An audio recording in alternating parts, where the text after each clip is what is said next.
خواگر ودبیک حتی با حالت ازهری مدن چونکو ازهری کی زوری چشتو سال تمانی بیک لپشتی ناوکت و ناوی باوکه منالک تاوانی چه نزانی باوکی و داخل تاوکو اسش اما دگرین بدوی من دلان انگلیش و برای شاری حلبجا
سید امید حسینی هستم، اهل گرگان. شغل پدریم کشاورز بوده، منم کمی تا حدودی این شغل رو دارم ادامه میدم. شغل دوم منم امدادگر هلال احمر هستم، امداد کوهستان. میگذرونیم دیگه.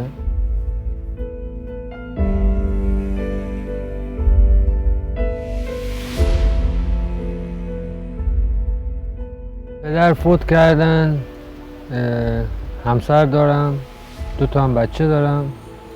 مادرم من پیش خودم زندگی میکنه، برادر خواهرم ندارم. تنها کسی که اگر اطلاع داشته باشه، چون من از کل فامیل سوال کردم، کسی پاسخگو نبود.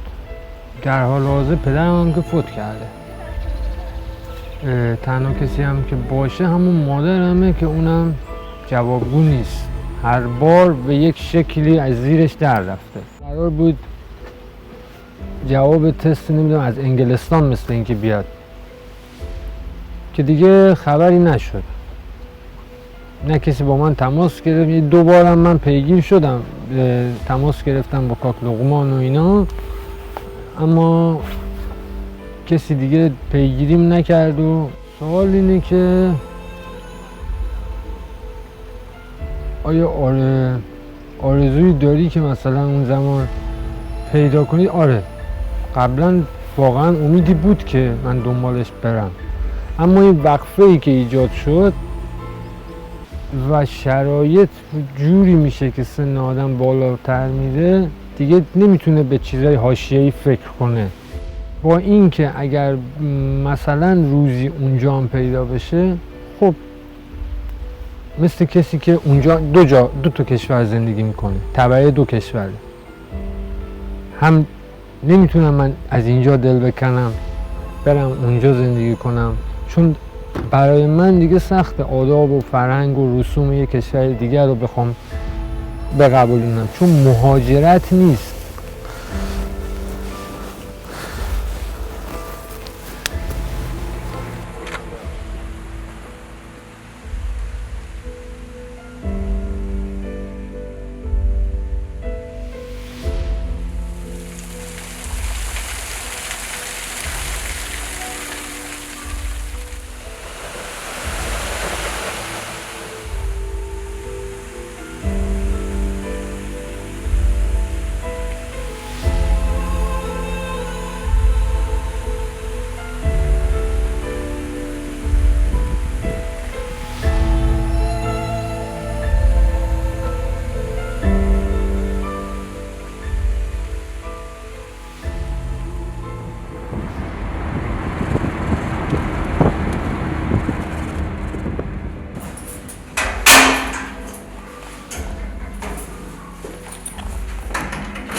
میگم تو میگی که چرا نمیخوای بچت بدونه، فرزندت بدونه اون پدر مادری رو دیده و قبول کرده که باهاشون بزرگ شده.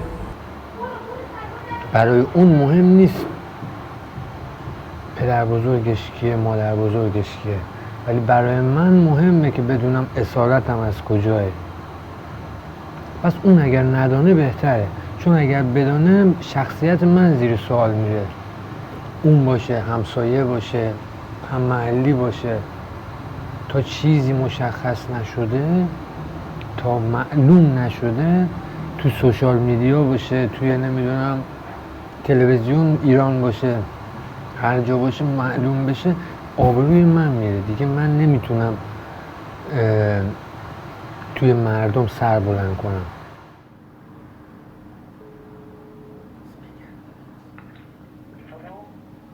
سلام. الو سلام. سلام. کاک لقمان خوبی؟ شما خوبی عزیزم؟ قربون شما. شناختی؟ نه والله ببخشید. من امیدم. حالت خوبه؟ او کاک امید عزیزم خوبی؟ چه خبر؟ چه خبر؟ سلامتی خانم و دختر تمام خوبن؟ قربون شما، مرسی، متشکر. چه خبره دیگه شما؟ کرماشان هستی یا تهران هستی؟ نه، گردانم. من خدمت هستم عزیزم. قربان شما، مرسی. میگم دیگه خبری نشد ها؟ خبر این برای گم شدنه؟ آره، چون تست دیگه، نه اون جواب تست دی ان ای اومد، نه اینکه شما دیگه. نه این چیز خبر نیست. آره، قد شد.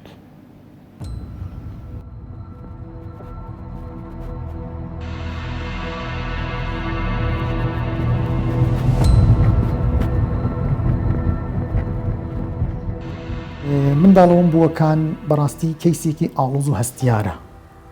ئێمە چەندین ساڵە لە نێرایەتی حکوومەتی هەرێمی کوردستان هەتا ئێستاکە کەسوکاری قوربانیانی مناڵەوەم بووەکان سەردانی ئێمەیان نەکردووە ئەوەی ڕاستی بێت، بوو ئەوەی کە ئێمە پێیگیر بین یا بەدواداچوونی بۆ بکەین لەگەڵ لایەنە فەرمیەکانی کۆماری ئیسلامی ئێران.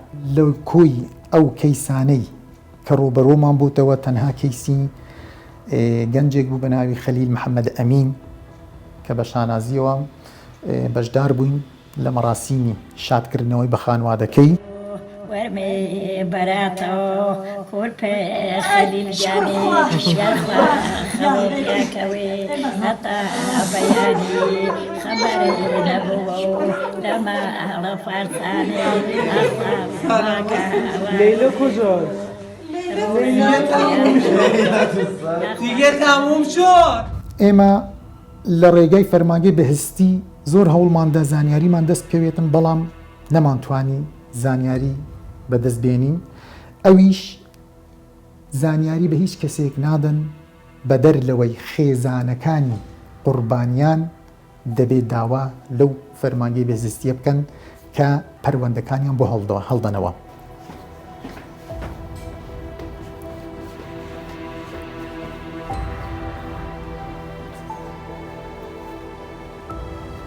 بەدەر لە شاری هەڵەبجە ئێمە لە وڵاتی ئێران لە چەندین شاری جیاجای وڵاتی ئێران شەهیدمان هەیە. بە نمونە لە شاری تاران لە گۆڕستانی بەهشتی زەهرا لە دوو پارچە زەوی شاری تارانە ئێمە گۆڕی شەهیدانمان هەیە. ئێرە گۆڕستانی بەهشتی زەهرایە کە ئەمە قەتعی 25 کە 44 شەهیدی کیمیابارانی هەڵەبجە لێرە بە خاکسپێردراون بە تەنیشتێکەوە لێرە.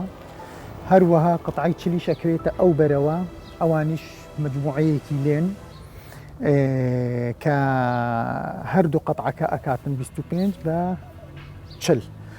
کۆی گشتی شەهیدانی تاوانی کیمیابارانی هەڵەبجە لە سەرتاسەری ئێران تقریباً 700 شەهیدە کە لەو کاتەوەی کە گەڕاونەتەوە بڵین بۆ سنوورەکانی ئێران هاتوونەتەوە پەناهەندە بوون و دوایەوە مجموعەکان لێ شەهید دەبێتن. ئەوانیش دابش بوون بەسەر چەند شارێکی ئێران هەل لە پاوە تا کرمان.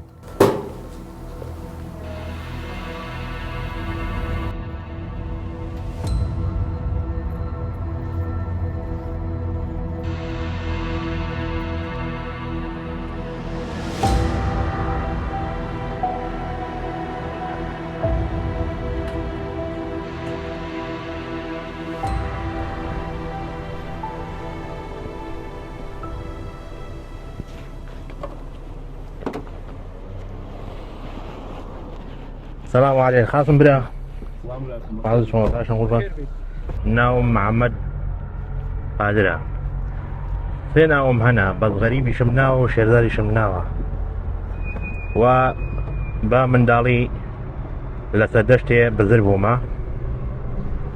شوێن و مەکانەکەشم مزگەوتی گەورەی سەردەشتێ مزگەوتی سوور و وەختی خۆی لەوێتە دیستێ بۆم دانراوم من دوو خانەوادان هەڵیانگرتوومەوە و تەشەنوزێکی شکەلەی داوم دە سولاقم ئیفلیز بوونە هەر بەعیسی ئەوەی دەزانم من وەختی خۆیتە دانراوم لەسەر عەزێ تەشەنوز لێی داوم لە سولاقەشم کە ئیفلیزنە وەڵی منداڵ ئێستا مەسام بخۆ منداڵێکم هەیە تەن خێزام زۆر کەسان دەڵێن ئایا ئەتۆ پێم خۆشە واقعەن کە سوتیایتەوە بین دێ بزانم خەسووم چێیە خەزوورم چێیە یا منداڵەکەم مەسەن دەڵێ ئەریا من مامم شەیە بابە برات هەیە خوشتت هەیە پورم هەیە زۆر جەمعم پێخۆر نییە مەسەن ئێوا مەسەن عایلەکەم دەڵێ بۆ نانی و جەمعیەوە ئەگەر دەبینم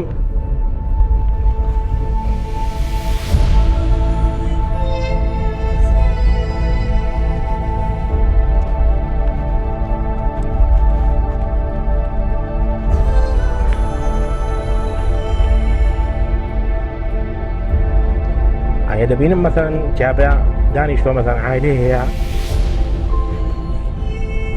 ببوورە قبولات ببوورە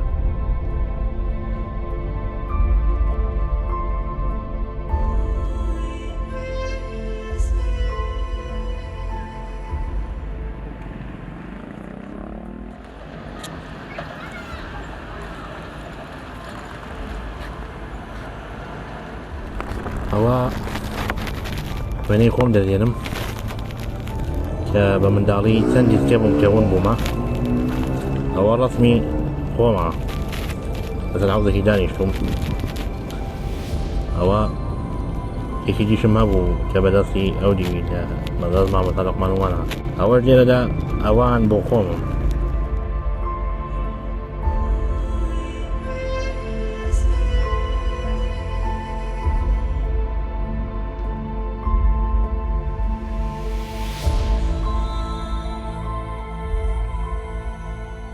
باوار بفرمون زوو بەستەکەم ناشرینە بەس حاضرم یعنی بۆ کۆلبوون شەرەف و شانازیە بەڵام زۆر پەشیمانم کە هاتمەوە یعنی ئەوەندە پێم نەکوتی مریەم خان پێش ئەوەی پێم کتەوە مەچۆوەکتم لە ساری خۆبژی باشتر لێ برتیا لەبیرت نییە کە لە بازارە لە دوکان دانیش بووین بەخۆدای ئەو کورتبوونت هەموو دادەسەرەکانی شیرینە قوربان دەی باشە وەڵا لە کەسوکاری من لە بن ماڵمە دە 11 نەفر لە دەستداون دیویکە بنە ماڵمان هەمویان قوربانیکی میایی چۆن ئەو بۆمبێکە لەسەر دەشتیدا چوار بۆمبیان کە لەسەر دەشتداوم یەکیان دوست لە ماڵمە داوە ئەمە دمەش دانیشتوی تارانە بوو منداڵەکەیمە ئەو ڕۆژی بانی گەیشتنەوە سەر لەش بۆ نوڕۆی بۆمبارانیشی میکراوە کە لە دەستمان داوە ئەو دایک من دوعا دەکات نوێژە دەکات هەمیشە دیگوت خوددایە لە شەڕی شەیتانی لە بەڵای ناگاهیمە بپارێزی وڵا هەم شەڕی شەیتانیمان توش بوو هەم بەڵای ناگاهی کۆمەڵەیمە بۆ دیتنەوەی منداڵەکان لەگەڵ کۆمەڵی هەڵەبجەی لە نێزیکەوە زۆر زۆر یارمەتیگرمان داوە کارمان کردو بۆ شتێکە بیان بینینەوە بیان گەڕینەوە وەلی هەواڵکای ژمەکەمان وەتە کەسێک بە فەرهەنگێکی دیکە گەورە دەبێت بە زمانێکی دیکە بە زاراوایەکی دیکە فێری قسان دەبێت لە خانەوادەیەکی دیکەدا دژی ناتوانێت بێت و لە فەرهەنگی مەدا و کۆمەی لێبێتەوە زۆر کەم هەڵدەکەوێت شتی ئاوە ئەمە وەکو بوومبوو لە سەردەشت فقط منداڵێکمان هەبوو نازانامداری جۆز و دیویانە و دیوە مام قادرێکمان هەبوو لە سەردەشتێک کە خواافریکا خەڵکی ڕەشەرمەیە بوو دێبزانی هەڵوێست و هەدەف و ئەو کەسانی کە دوای منداڵبوون بۆ کان دەکەونەوەی هەڵەبجەی بیان بینەوە هەدەف هەڵوانێکیان چی بوتی دیانەوەی بیان بینەوە ئەمین بە لەوەی دا یەک دوو نەفەریشی شایەتێدا بکەون کە ڕاست نەکەن لە هەموو شتێکدا هەروایە خۆ تۆ ناتوانین بڵێ هەموو شتێک 100% دەبێت دروست بێ ولی ئەگەر لە 100 خراپتێکەوە نابڵێ هەموو کارەکەم خراپ بووە 95 دروستە 5 دانیش تێدەکەوێت کە دەتوانێت ئەو 5 ڕاحەت ببینرێنەوە ئەمە فقط ئیرادم بەوەی هەیە دیتنەوەی ئەو مناڵانە چ قازانجێکی هەیە بۆ منداڵەکەی بەکوێ دەگا ئەمە ئەوم بوو معلوم بۆشم حل نەبووە ئەوە تقریبا چەندین ساڵەوە دیتراوەتەوە لە کاک عەلی ڕابگەکە دیتراوەتەوە تاواقی لە نەواغایی کە تازە دیتراوەتەوە ناوکە لەویچۆتەوە کە لەسەر تەلەڤیزیۆنمانێکیان کرد و بابەکە داوا کوڕی من نییە خوا بە ئەوون بوانی کە دێنەوە هەڵەبجە بە ئازار نەترێن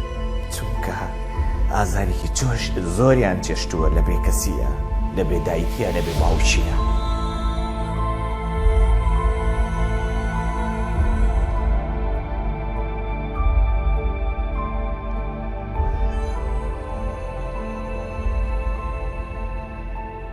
ئەمە وێنەی ئەو یان ناوی ئەو منداڵانەیە کە لە تاوانێکی مەبەرانی هەڵەبجە لە کەسوکارەکانیان دابڕاون و بەهۆی ئەوەی کە تاوانەکە ئەوەندە گەورە بووە و ئەوەندە کەسوکارەکە لێک دابراوە، خێزانەکان بەعزێکیان کەسی یەکەم و دووەمیان شەهید بۆ خێزانەکە هەڵوەشاوەتەوە.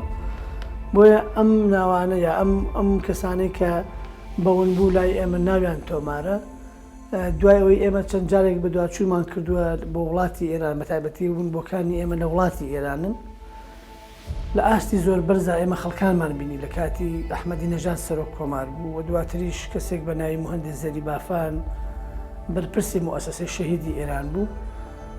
بەڕاشکایی پێیوتین مناڵی هەڵەبجە لە ئێران هەن و بەلای منەوە زۆر جێگەی پرسیار بوو و وتی بۆ ئەوە ئەگەڕێتەوە مناڵەکان دراون بە خێزانەکان.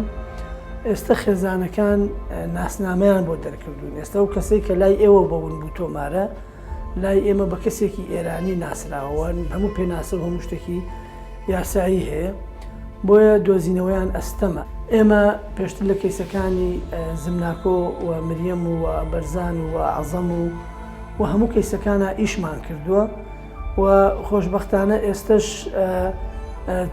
6 کەسمان لەبەردەستایە کە باز لەوە ئەکەن مناڵی هەڵەبجێن. بەداخەوە ئێمە سەردانی ئێرانمان کرد لە تاران سامپڵیشمان لێ وەرگرتن، بەڵام بەهۆی ئەوەی کاتی خۆی عەقدێک کراوە لەگەڵ زانکۆی شاهانەی بەریتانیا کە ئەو عەقدە هیچ عەرزێکی لەگەڵ نەبوو کاتی خۆی کە کراوە، یعنی کەس نازانم ئەو عەقدە چۆن کراوە و حکوومەتی هەرێمی کوردستان ئەو بڕەتێچووی کە زانکۆکە داوایەکە خەرجی ناکات کێشەی بۆ دروست بووە و ئەو نەتیجەش کە لە زانکۆی شاهانەی بەریتانیا گەڕاوەتەوە هیچ کەس ناوێرێ ئەعلانی کات، چونکە هەر کەسێک ئەعلانی کە ئەبێت تێچووی پارەکەی خەرج بکاتەوە.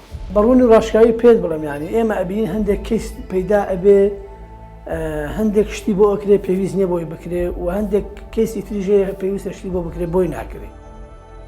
بۆ نمونە ئێستا کوڕێک گەڕاوەتەوە بە ناوی کاک هاوڕێ، نزیکی ساڵێکە لە هەڵەبجە خاونی بۆ گیراوە کە خەڵکی کەرکووک بێ و خێزانی لە کەرکووک هەیە و ماڵی لە کەرکووک هەیە، لەوانەیە پێویست نەبێت لە هەڵەبجە خاونی بۆ دابین بکرێت.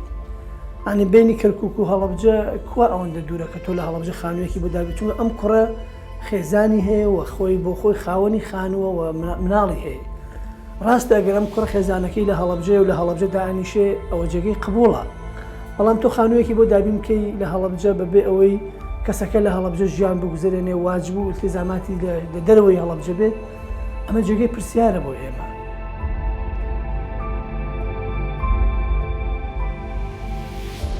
مانگی دەی 2022 بە بڕیارێک لە ئەنجومەنی وەزیران و بڕیاردرا بە پێکێنانی بۆردێک. بۆردەکە ئەو وەزارەتە تایبەتمەندانەی بە بۆرد کەیسی مناڵەون بووەکان دیارە وەزارەتی دادا، وەزارەتی تەندروستیە، پەیوەندیەکانی دەرەوەیە، وەزارەتی ناوخۆیە لەگەڵ وەزارەتی شەیدانە. هەر یەکەم دانیشتن کە دانیشتن کراوە لەگەڵ قۆنسوڵی گشتی کۆماری ئیسلامی ئێرانە لێ یانە کراوە، کۆنتاکت لەگەڵ هیلالی ئەحمەری عێراقیە دروست کراوە لە ڕێی سەفارەتی عێراق لە ئێران و نوێنەرایەتی حکوومەتی هەرێمی کوردستان لە ئێران کۆنتاکت دروست کراوە بە دڵنیاییەوە. پرۆسەکە ئاڵۆزە.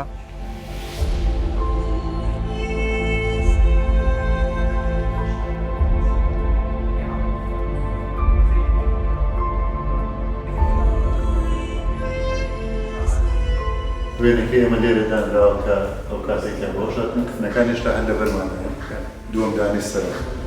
بەداخۆ ئێمە لەم پرۆسە بەدناوی کە تووشی ئەم شارە بووە چەندین کەیسمان هەیە، بەنمونە کەیسی بریندارانمان هەیە، کەیسی ئاوارەبوونی خەڵکی شاری هەڵەبجەمان هەیە. بەداخەوەیەکێ لە لێکەوتە خراپەکانی کەیسی منداڵان ون بووە. لە ڕاستیە ئەمە کەیسێکە ئەتوانین لەسەر بنەمای ئەم کەیسە تەنها کەیسی منداڵان ون بوو شێوارانی هەڵەبجە ئەتوانین بڵین بنیاتی دەوڵەتی کوردی بنین لە مەحفەلی نێودەوڵەتیە قسەی لەسەر بکرێ. پەیامی من وەک خانەوادە شێدی وەک خاوەن ونبوویەک ئەوەیە کە ئومێد دەکەم کۆی ڕێکخراوەکانی بواری جینۆساید لەسەر ئەم کەیسە کارکردن ڕابوەستێنن. هەتاوەکو ئەو کاتێ حکوومەتی هەرێمی کوردستان بە جددی دێتە سەرخەت بۆ دروستکردنی بابەتێکی زۆر جددی لەسەر ئەم کەیسە دەرچوونی یاساجی تایبەت لە پەرلەمانی کوردستان بۆ ئەم کەیسە